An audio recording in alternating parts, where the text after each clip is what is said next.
Hi friends, thank you very much for tuning in, and today again we'll be addressing another interesting verse, and that is Proverbs chapter 8.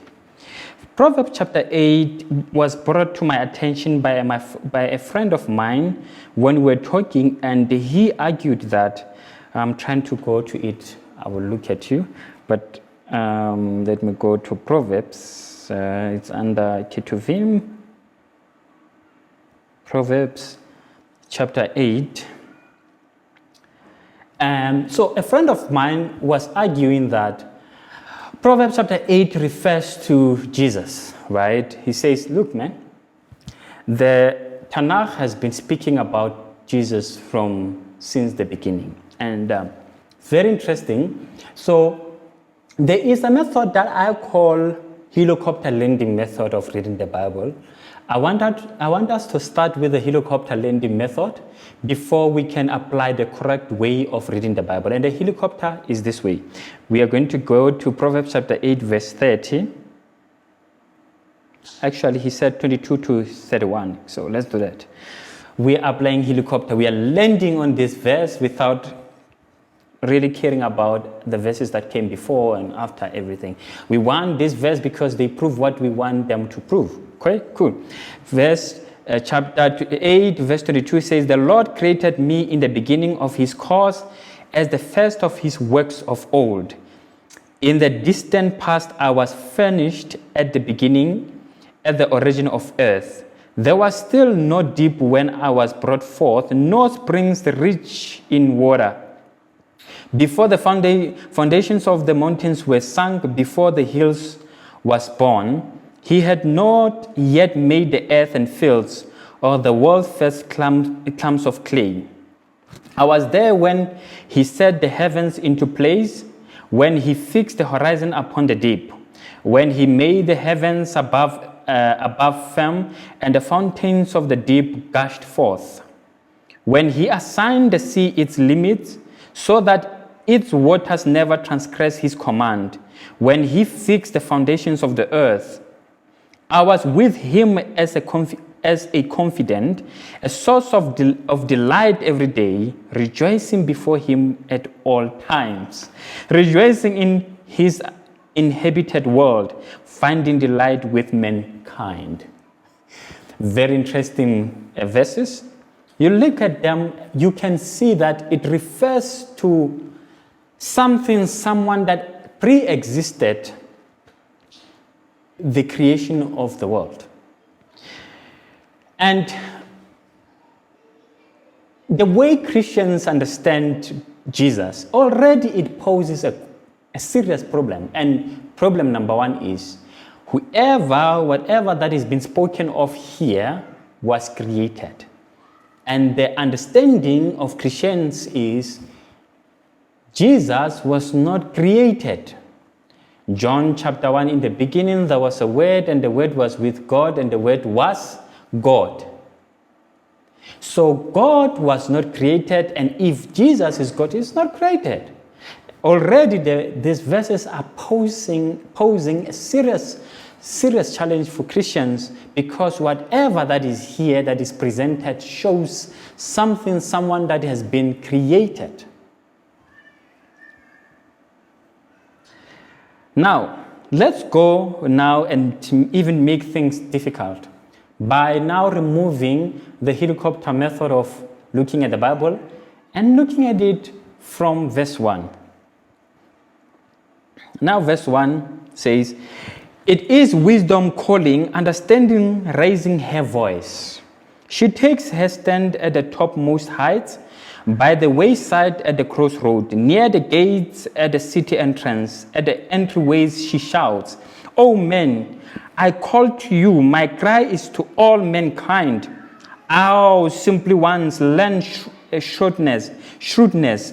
O dullards, instruct your minds. Listen, for I speak noble things. Uprightness comes from my lips. My mouth utters truth. Wickedness is abhorrent to my lips. All my words are just, none of them perverse or crooked." You can continue with the whole of the chapter. I don't want to take much of your time, But when you get time, please go through the whole of chapter 8, Proverbs. Challenge number 2 that is posed by this. Whoever that is spoken of here is a woman, not a man. And created, number 2. It now, I've heard other people saying it talks about a mother God. No, it doesn't talk about mother God. You know, for you to understand what this verse talks about, you need to have time really to read Jewish material and also read a lot Tanakh, Torah, familiarize yourself with. Try to understand what kind of writing is this. Something is very interesting with Proverbs chapter 8, and that is the method applied when writing Proverbs chapter 8 is a personification. Here, this verse is talking about the Torah personified as a woman. And now you ask yourself, what are you trying to say, dear? Yes, the Torah came before the world was created. God created or written the Torah first, before God can bring the world. I would like to read from this book for you. As I said to you, in Judaism, it's understood that the Torah is created before the world came into being. So let's hear what this book says. The name of the book is Bereshit, or Bereshit, meaning beginning. The new translation, it says a new translation with commentary, anthologized from Talmudic, Midrashic, and Rabbinic sources. I want us to read here. It says, it is customary that when a human being builds a palace, he does not build it according to his own wisdom, but according to the wisdom of the craftsman. And the craftsman does not build according to his own wisdom, rather he has plans and records in order to know how to make rooms and corridors. The Holy One, blessed be He, did the same. He looked into the Torah and created the world. They are quoting from Midrash. So I'm going to read another part here. It's very interesting. They say, let's see, where is that part? God too created the world from the plan and for a purpose. His plan was the Torah, which preceded the world. And his purpose was that men find the meaning and goal of creation in the Torah. He looked into the Torah and created the world, Midrash.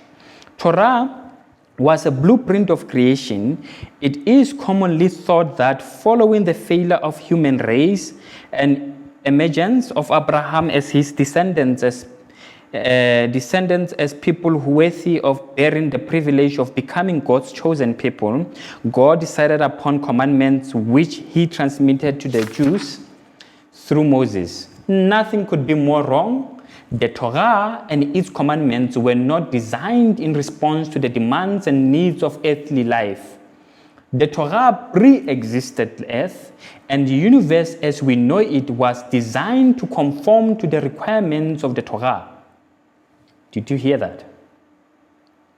The Torah pre-existed the earth, and the universe as we know it was designed and to conform to the requirements of the Torah. So God created the world with the Torah as the blueprint.